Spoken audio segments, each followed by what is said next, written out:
Selamat pagi bosku, jumpa kembali bersama saya Cecilia dari Pilar Mas Investindo Sekuritas. Touch your heart, touch your profit. Nah, seperti biasa kita akan mulai saja nih market review kita hari ini, Senin 1 November 2021 dengan episode Pekan Genting, Pekan Penting.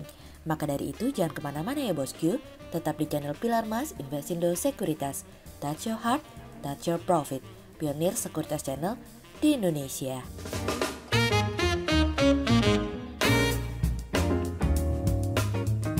Seperti biasa kita akan mulai dari Global Economics Calendar. Ada berita dari US Employment Cost Index yang naik dari sebelumnya 0,7% menjadi 1,3%.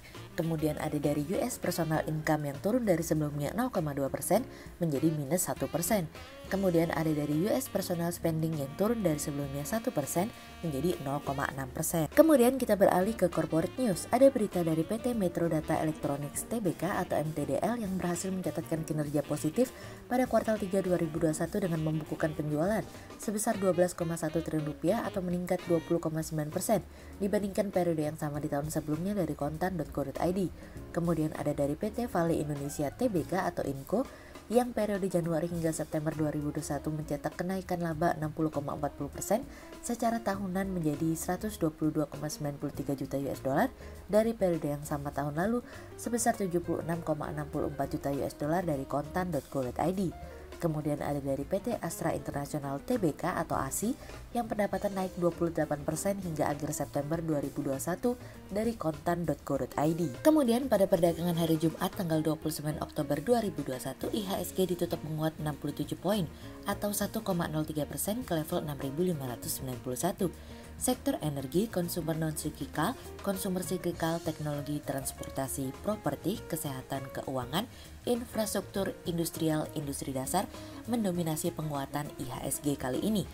Investor asing mencatatkan penjualan bersih sebesar 346 miliar rupiah. Kemudian kita akan masuk ke market review kita hari ini. Cerita hari ini akan kita awali dari gagahnya Kuroda. Pada pertemuan Bank Sentral Jepang kemarin, Gubernur Bank Sentral Jepang Haruhiko Kuroda mengatakan bahwa ada resiko kecil dari tingginya kecepatan inflasi yang saat ini terjadi di berbagai belahan negara lainnya.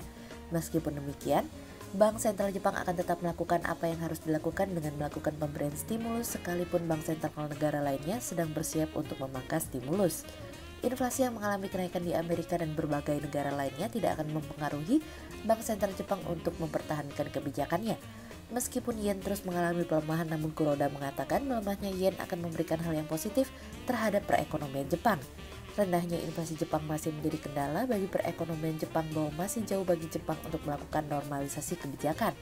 Namun demikian, harapan akan diberikan kepada Perdana Menteri selanjutnya yang dimana konon katanya Perdana Menteri selanjutnya akan mendukung stimulus yang lebih besar untuk mendorong pemulihan perekonomian.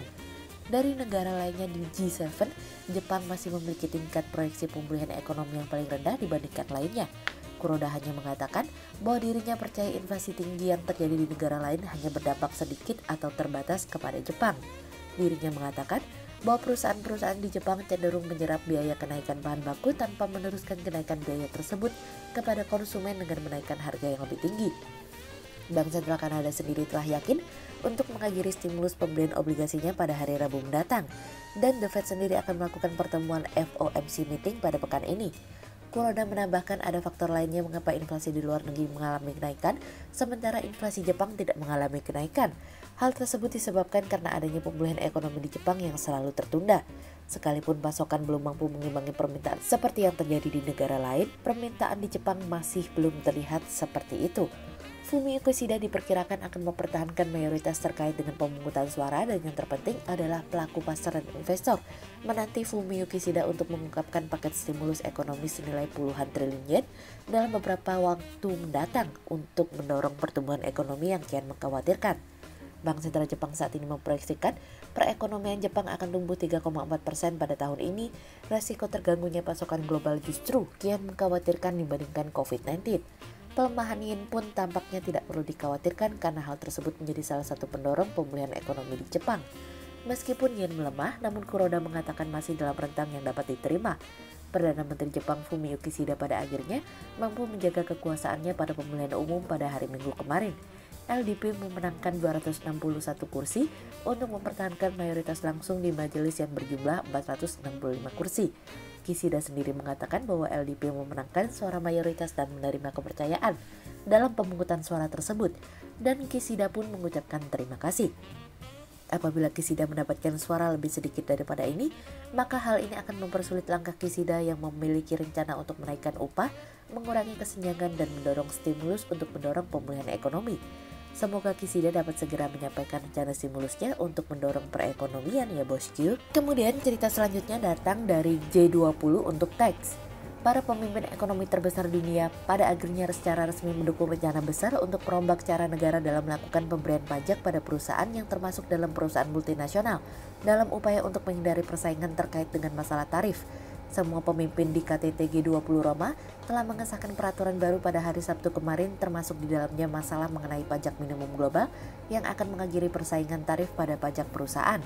Fakta tersebut pada prinsipnya mendapatkan dukungan dari 136 pemerintah di seluruh dunia pada bulan Oktober lalu di bawah naungan OECD, yang dimana Menteri Keuangan G20 mengesahkan kerangka kerja melalui perjanjian pada bulan Juli.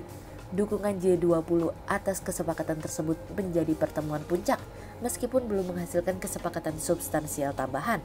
Para pemimpin masih gagal dalam membuat kemajuan dalam isu-isu penting lainnya, termasuk perubahan iklim dan pengurangan utang bagi negara yang memiliki penghasilan rendah.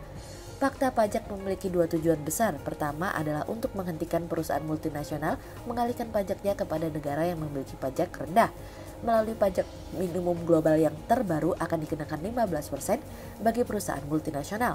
Yang kedua adalah fakta pajak tersebut akan mengatasi perdagangan lintas internasional terkait dengan digitalisasi dan mengenakan pajak terhadap perusahaan. Negara yang melakukan tanda tangan tersebut juga harus menindaklanjuti dengan memberlakukan undang-undang domestik yang menerapkan peraturan pajak baru dan secara formal untuk ikut menyetujui konvensi trilateral yang dirancang oleh OECD. Amerika dan 5 pemerintah Eropa membantu kesepakatan tersebut bersama dengan kesepakatan tambahan yang diumumkan pada 21 Oktober silam. Apabila peraturan pajak baru mulai diterapkan dalam kurun waktu 2 tahun mendatang, negara-negara Eropa akan secara efektif mengembalikan pajak yang dikumpulkan apabila melebihi dari apa yang telah dibayarkan berdasarkan kesepakatan pajak global. Yellen sendiri mengatakan bahwa perusahaan dan para pekerja di Amerika daripada bersaing untuk memberikan pajak yang lebih rendah, sekarang dapat bersaing berdasarkan keterampilan, ide, dan inovasi yang merupakan perlombaan yang lebih adil dan dapat dimenangkan. Partai Demokrat sendiri dapat memberlakukan pajak minimum sebesar 15% pada musim gugur sebagai bagian dari paket sosial yang diusulkan oleh Biden. Namun tentu tidak akan semudah itu menjadi kenyataan karena Partai Republik tentu saja akan memberikan tekanan balik terkait dengan masalah pajak. Kemudian cerita selanjutnya datang dari awal November. Memasuki pekan pertama di bulan November, pelaku pasar mencermati rilis data PMI manufaktur dan inflasi bulan Oktober yang dinilai cukup krusial untuk mengukur pemulihan ekonomi pasca pembukaan aktivitas, di mana penyebaran varian Delta virus corona memberikan tekanan pada aktivitas bisnis di sepanjang kuartal 3. Menteri Keuangan Sri Mulyani Indrawati mengatakan perekonomian Indonesia pada kuartal 3 2021 akan tumbuh 4,5%. Lalu pada kuartal 4 akan lebih tinggi menjadi 5,4%, sehingga secara keseluruhan di tahun 2021 perekonomian nasional tumbuh 4%. Sebagai informasi, OECD memperkirakan ekonomi Indonesia pada tahun 2021 hanya akan tumbuh sebesar 3,7%, sementara IMF memperkirakan pertumbuhan sebesar 3,2%. Sri Mulyani menegaskan proyeksi dari dua lembaga tersebut terlalu rendah untuk ekonomi Indonesia saat ini. Sebab meskipun pada kuartal 3 terdapat tekanan dari penyebaran varian Delta, namun pemerintah mampu mengendalikan dalam waktu singkat. APBN dinilai akan mendorong dan mendukung pemulihan ekonomi tersebut. Hal tersebut dibuktikan dengan naiknya belanja negara hingga 60%. Selain itu, kenaikan harga komoditas juga turut membantu pemerintah untuk mengaktifkan kembali roda perekonomian. Pekan ini akan menjadi pekan yang cukup menantang karena pasalnya, apakah inflasi kita juga mengalami kenaikan atau tidak? Inflasi yang masih berjibaku di level 1,3% hingga 1,6% sendiri membutuhkan dorongan, khususnya inflasi inti yang masih berada di bawah 1,5%. Sejauh mana data ekonomi Indonesia hari ini mampu menggembirakan pasar, sejauh itu pula pasar akan bergerak dan mencoba untuk kembali menembus 6.600-nya. Konsistensi jelas harus dimiliki oleh IHSG apabila ingin mencoba untuk melewati 6.600. Tidak mudah memang, namun bukan sesuatu yang mustahil untuk terjadi. Tidak hanya bicara mengenai perekonomian dalam negeri loh bosku, namun juga pertemuan bank sentral mulai dari Australia, Amerika hingga Inggris. The Fed akan mencuri perhatian karena memiliki dampak terbesar bagi pergerakan pasar kita. Kemungkinan The Fed untuk taper tantrum pun akan kian semakin besar dengan tingkat probabilitas 70%, di mana inflasi tidak kunjung turun yang membuat potensi kenaikan tingkat suku bunga pada tahun 2022 mendatang semakin meningkat. Cermati dan amati setiap sentimen yang akan terjadi di pasar. Sehingga berdasarkan technical analisa, kami melihat saat ini IHSG memiliki peluang bergerak menguat terbatas dan ditradingkan pada level 6.551 hingga 6.654. Berikut stock watch pilar emas hari ini ya bosku. Yang pertama ada dari LSIP, kemudian yang kedua ada dari INKP, dan yang ketiga ada dari Tekim. Berikut dua saham yang kami analisa hari ini ya bosku. Yang pertama ada dari Inco atau PT Vale Indonesia Tbk periode Januari hingga September 2021. Mencetak kenaikan laba 60,40% secara tahunan menjadi 122,93 juta US dollar dari periode yang sama tahun lalu sebesar 76,64 juta US dollar. Kenaikan laba tersebut sejalan dengan tumbuhnya pendapatan yang dibukukan perusahaan, di mana pendapatan mencatatkan kenaikan 20,21% menjadi 686,43 juta US dollar dari sebelumnya 571,02 juta US dollar. Pencapaian tersebut ditopang oleh mengirimkan lebih banyak volume penjualan pada triwulan ketiga, dan di saat yang bersamaan juga diuntungkan dari kenaikan harga nikel selama periode tersebut. Sehingga berdasarkan technical analisa dalam tren pada jangka waktu short term berpotensi untuk bearish dengan target 4.600 dan tingkat probabilitas sebesar 60%. Kemudian yang kedua ada dari ASI atau PT Astra International Tbk yang pendapatan naik 28% hingga akhir September 2021. Meningkatnya pendapatan bersih di periode Januari hingga September 2021 yakni sebesar 28,46% menjadi 167,4 triliun rupiah, sehingga mencatat laba bersih sebesar 14,97 triliun rupiah di triwulan 3 2021. Angka ini tumbuh sekitar 6,6% jika dibandingkan dengan periode yang sama tahun sebelumnya yang sebesar 14,03 triliun rupiah. Keberhasilan tersebut tidak terlepas kontribusi dari kinerja grup secara keseluruhan membaik dalam 9 bulan pertama tahun 2021. Sehingga berdasarkan technical analisa dalam tren pada jangka waktu short term berpotensi untuk bullish dengan target 6.300 dan tingkat probabilitas sebesar 60%, sementara dalam jangka waktu long term berpotensi untuk bullish dengan target 6.950 dan tingkat probabilitas sebesar 52%. Berikut kami akan menampilkan 40 saham pilihan dari pilar emas.